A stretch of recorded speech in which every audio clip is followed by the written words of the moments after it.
요즘 사교육비 너무 고민이시죠? 국어만이라도 우리 아이 직접 가르쳐 볼까? 라는 생각이 드시는 분들 이 영상에 주목해 주세요. 혼자서도 국어 공부를 잘 할 수 있는 방법 영상을 통해서 공개해 드리겠습니다. 안녕하세요. 대치동 리지스 편전 대표 양근영입니다. 요즘 사교육비 때문에 많이 고민이시죠? 우리가 아무래도 공통 영역이 되다 보니까 뭐 하나 안 가르칠 수도 없고, 그렇다고 또 그냥 내비두면 공부를 안 하는 것 같고, 뭐 이런 상황이실 거라는 생각이 들고, 저도 이제 학부모다 보니까 사교육비가 만만치가 않더라고요. 국어 같은 경우는 아무래도 한국어다 보니까 어머님들이 집에서 직접 가르쳐 보시고자 하는 분들이 많으신 것 같아요. 저도 상담을 하다 보면 문제집 이거 샀는데 아이들 어떻게 풀리면 좋죠? 뭐 국어만이라도 제가 한번 가르쳐 보고 싶은데 이게 맞을까요? 이렇게 얘기하시고, 요즘은 워낙 이제 학부모님들이 다 대졸 이상이시기 때문에 충분히 가능해요. 네, 시간만 투자하시면. 그래서 방향을 좀 알려드리면 더 좋지 않을까. 왜냐면 내 자식 내가 가르치는 게 참 쉬운 일이 아니잖아요. 근데 게다가 이제 방향까지 틀려서 아이가 산으로 가고 있다면 이거 진짜 문제거든요. 그래서 저는 너무 안타까운 마음에 이 영상을 좀 참고하셔서 이런 방식대로 좀 부모님들이 아이들을 지도해 주시면 좀 좋겠다 라는 생각으로 한번 제작을 해보게 되었습니다. 지금부터 주목하시고요. 방학 때 한번 잘 활용을 해보시면 좋겠습니다. 수학 같은 경우는 우리가 외부의 아이들을 막 잘 따라가다 보면 수학이나 영어는 어느 정도 이제 계속 공부를 해가는데, 국어는 그렇지 않고 자꾸 놓치는 경우가 발생을 해요. 자, 그렇다면 내 아이 내가 국어를 가르치고자 할 때, 학원 안 보내고 한번 해보자 라는 생각이 들었을 때 무슨 생각부터 하셔야 되냐면 이런 다짐부터 필요합니다. 첫째, 절대 화내지 않기로 결심한다. 처음부터 못 지키시겠죠. 그래서 학원을 보내시는데, 그래서 사람이 이렇게 결심하는 거 되게 중요한 것 같아요.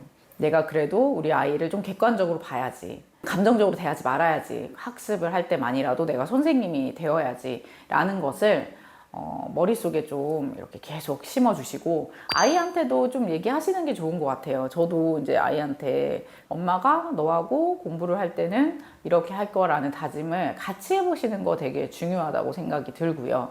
왜냐면 이게 안 되면 공부도 공부지만 나중에 이제 사이가 안 좋아져가지고 학습도 잃고 사이도 멀어지고 이런 총체적 난국의 상황이 많이 벌어지더라고요. 그래서 그러지 않도록. 그리고 심지어는 국어도 싫어하게 돼요. 엄마랑 공부한 그 국어를 싫어하게 되는 거죠. 그래서 그러지 않도록 절대 이제 이성적인 마음을 가지시면 참 좋을 것 같습니다. 그 다음에 두 번째, 방법을 티칭한다. 그건 무슨 말씀이냐? 어머님들이 자꾸 내용을 알려주시려고 노력을 많이 하시는 것 같아요. 예를 들어서 독해 제시문을 풀면 그 독해에 있는 내용을 다 설명을 해주시고 하나씩 10가지 다 떠먹여주는 이런 식의 방식은 사실은 제가 학원에서 이제 애들 가르칠 때도 그렇게 하진 않습니다. 이제 스스로 공부를 하는 방법을 티칭을 하셔야 됩니다. 문제집을 하루에 어느 정도 분량을 어느 시간 안에 풀고, 이걸 어떻게 오답을 하고, 그 다음에 얘를 직접 채점하고, 채점을 해주시는 분들이 되게 많은데, 저는 저학년 때부터 좀 아이한테 채점을 시켰던 것 같아요. 물론 이제 그럴 경우 이제 답안지를 소유하게 되기 때문에 엄마 몰래 답을 베낄 수도 있습니다. 그런 것들을 이제 잘 생각을 하셔가지고 채점을 할 때 스스로 채점을 하게끔 해야 답안지를 보는 방법을 배우거든요. 대한민국에 있는 국어 문제집의 답지가 거의 이만해요. 문제집만 해요. 그만큼 답지가 되게 잘 돼 있다는 거예요. 예를 들어 이제 매삼 시리즈 있잖아요. 걔는 답지가 진짜 더 두껍거든요. 근데 우리가 답을 어머님들이 다 맞춰주시면 사실은 애들은 답지를 볼 기회를 잃고 이제 나중에 중학교 3학년 이랬는데 엄마한테 채점을 해달라고 하더라고요. 이건 진짜 스스로 공부하는 방법이 잃는 거거든요. 그래서 어떻게 공부를 해야 할지 방법을 티칭하셔라. 세 번째, 이것도 비슷한 내용이긴 합니다. 절대 떠먹여주지 말아라 라고 말씀을 드리고 싶습니다. 글쎄요, 이게 뭐 떠먹여준다는 게 뭘까? 저희가 이제 학원 숙제를 하더라도 답을 어머님들이 다 불러주시는 경우도 있어요. 자신도 모르게 답을 얘기하고 있는 거죠. 특히 저학년일 경우 어떠냐면 아이한테 생각할 시간을 주고 아이도 그 답을 틀릴 상황을 만들어 주셔야 돼요. 이게 틀릴 수 있게 해주셔야 돼요. 틀려야 모르는 거잖아요. 문제를 틀린다는 건 뭐냐면 그걸 잘 모른다는 거거든요. 그걸 선생님이 알아야 되는데 학원 숙제를 할 때도 다 그냥 다 맞게 맨날 숙제를 해오고 절대 그렇게 하시면 안 됩니다. 답을 스스로 찾을 시간을 주셔야 됩니다. 그래서 절대 떠먹여주지 말아라. 이 세 가지 각오를 꼭 하시고 시작을 하셔야지, 아니면 아이하고 함께 공부를 안 하시는 게 오히려 더 맞다고 봅니다. 언제부터? 초 4, 5학년부터는 이제 아이들이 이제 독립심이 생기고 이제 반항심이 생기고 자기의 어떤 자아라는 게 생기기 때문에 보통은 반항을 하거나 무기력해지거나 이렇게 사춘기가 오기 시작해요. 근데 그때 이제 어머님들이 이제 말 안 듣는다고 되게 속상해 하시는데, 사실 말을 안 들어야 되는 게 맞거든요. 그래서 자기 주관이 생기는 게 맞는데, 근데 이럴 때 이제 우리 아이가 이제 커가면서 왜 이렇게 말을 안 듣지? 라고 생각하시면 되게 속상하시죠. 이제는 얘를 좀 독립시켜야겠다라는 생각을 해보시는 게 맞고, 이제 독립을 시키기 전에는 너 혼자 해! 이렇게 하시면 또 안 되고요. 할 수 있는 방법을 알려주셔야 돼요. 저도 일이 바쁜데도 아이하고 시간을 좀 보내려고 노력을 하는 부분 중에 하나가 이제 이렇게 이제 학습 방법을 알려주는 거를 좀 노력을 해서 많이 알려주려고 초반에는 좀 노력을 하셔야 한다라는 얘기를 드리고 싶습니다. 자, 그러면 이런 각오를 하셨다면 국어는 어떻게 시작하는 게 좋냐? 이거 진짜 어떻게 이 영상에 다 담을 수 있을까? 제가 고민을 많이 했어요. 엄마랑 공부하다가 애가 국어를 싫어져서 오는 경우를 간혹 보기 때문에, 그래도 잘못된 방식으로 아이와 함께 공부를 하시는 것보다는 이 영상을 참고해 주시는 게 훨씬 더 좋지 않을까라는 생각이 듭니다. 일단은 가르치는 방법, 첫 번째, 좋은 문제집을 선택해 주셔야 합니다. 시중에 문제집이 워낙 많잖아요. 그러다 보니까 이제 의도와 목적에 맞는 문제집을 선택하셔야 되는데, 예를 들자면 내가 우리 아이 내신을 잘 맞게 하고 싶어 라고 하는데 뭐 수능 문제집을 풀고 있는다거나 내신 범위에 안 나오는 되게 외부의 지문이 많은 이런 문제집을 풀고 계시면 사실은 그 의도와 목적이 맞지 않고, 그런 문제집으로 공부를 하면 사실 점수가 확 나오진 않겠죠. 물론 이제 안 하는 것보다 낫겠지만, 그래서 이런 의도와 목적에 맞는 문제집을 선택해 주셔야 되고, 내신 같은 경우는 어떻게 하셔야 되냐면, 이제 기말 앞두고 있으니까 학교별 자습서와 평가 문제집이 있습니다.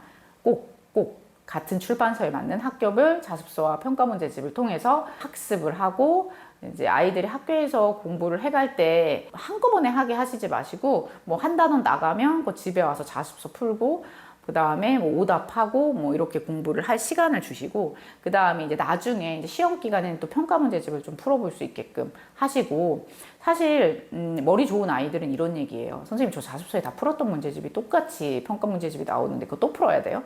진짜 똑똑한 아이들입니다. 한 번 틀린 문제 절대 안 틀린다는 거죠. 근데 그 아이들은 거의 상위 뭐 2% 정도. 그런 아이들은 사실 평가 문제집 풀리실 필요도 없습니다. 근데 대부분의 아이들은 풀려야 됩니다. 왜냐면 또 틀리고 오답을 엉성하게 하기 때문인데요. 그래서 아이들이 이렇게 문제집을 풀면 이제 몇 퍼센트 정도 맞나 이렇게 한번 보세요. 그래서 한 80% 정도 맞고 있다라고 하면 그 한두 문제 틀린 것들이 아이들이 이제 내신 때 틀리는 문제거든요. 그 문제들을 오답을 정말 꼼꼼히 하고 암기하고 숙지할 수 있게끔 해주시고, 요거를 이제 평가 문제집에서 풀 때 똑같은 유형의 문제를 또 틀리고 있는가 확인을 해주셔야 돼요.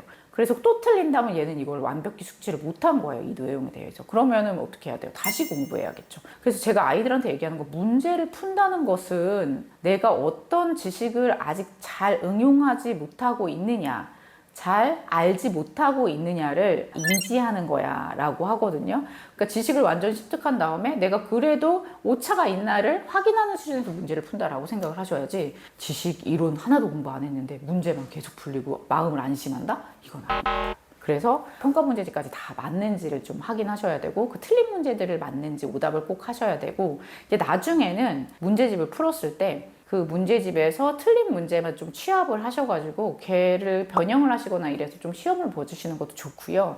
그 다음에 이제 학교 교출 같은 경우 이제 사이트 같은 데 많이 올라와 있거든요. 그런 거를 살짝 구매를 하셔가지고 이제 시험 직전에 한번 시간을 재서 풀어보시는 게 되게 중요해요. 국어 같은 경우는 이제 좋은 문제집을 선택해서 이런 좋은 방식으로 알려주시는 것도 좋지만, 실전에서 시간 안에 못 풀면 사실은 아무 의미가 없거든요. 그래서 두 번째는 실전 연습을 꼭 시켜주셔라 라고 얘기를 드리고 싶어요. 그래서 사실 중학교 이상 되면은 국어를 실전 연습을 하기 위해서 타이머 같은 게 꼭 필요해요. 그래서 이제 교재 추천을 가능하다면 해라 이렇게 얘기가 돼 있는데, 교재 추천은 사실 제가 많이 했죠. 각 학년별로 맞는 이제 교재를 좀 선택하시는 게 좋고, 또 이제 선행이나 이제 진도를 어떻게 뺄 것인가에 대한 영상도 이렇게 있기 때문에 이것도 참고하셔가지고 아이들이 자기 주도적 학습을 해 나갈 수 있도록 어머님들이 서포팅을 해주시는 것, 그것이 바로 어머님들이 혼자 국어를 잘 지도해 보시는 방법입니다. 또 궁금하신 부분들 있으면 댓글 달아주시면 우리 아이 국어는 내가 사교육 안 시키고 혼자 해보겠다, 우리 아이가 스스로 공부할 수 있게끔 만들어 보겠다 라는 생각이 드시는 분들 여기 댓글 달아주세요. 제가 엄마 마음으로 그래도 조금 전문가인 제가 어머님들께 방향과 방법을 알려드릴게요. 그래서 하나씩 뭐 섬세하게 궁금하신 부분들도 제가 다 답변 드릴 테니까 이 영상으로 불충분하다 이러시면 댓글 달아주시면 제가 제2의 영상을 또 제작하겠습니다. 네. 사실 이제 사교육비가 너무 늘고 있기 때문에 이제 어머님들 고민 되게 많으시잖아요. 뭐 학원을 보내는 이유 중에 하나도 사실은 아이들이 가장 좋은 방법으로 스스로 공부할 수 있는 팀을 만들어 주시는 거라는 생각이 들거든요. 그래서 선생님이 그런 조력자로서 역할을 하는 거라는 생각이 들고, 근데 그것을 학부모님들이 해주시면 너무 좋죠. 이번 영상을 참고해 주셔서 아이들이 주어진 시간 속에서 많은 고민과 걱정보다는 아이들과 함께 희망차게 공부를 해나갈 수 있는 그런 분위기를 만들어 주셨으면 좋겠다라는 생각이 듭니다. 오늘 영상이 유익하셨다면 구독과 좋아요 부탁드리고요. 저는 더 좋은 영상으로 찾아뵙도록 하겠습니다. 네, 감사합니다.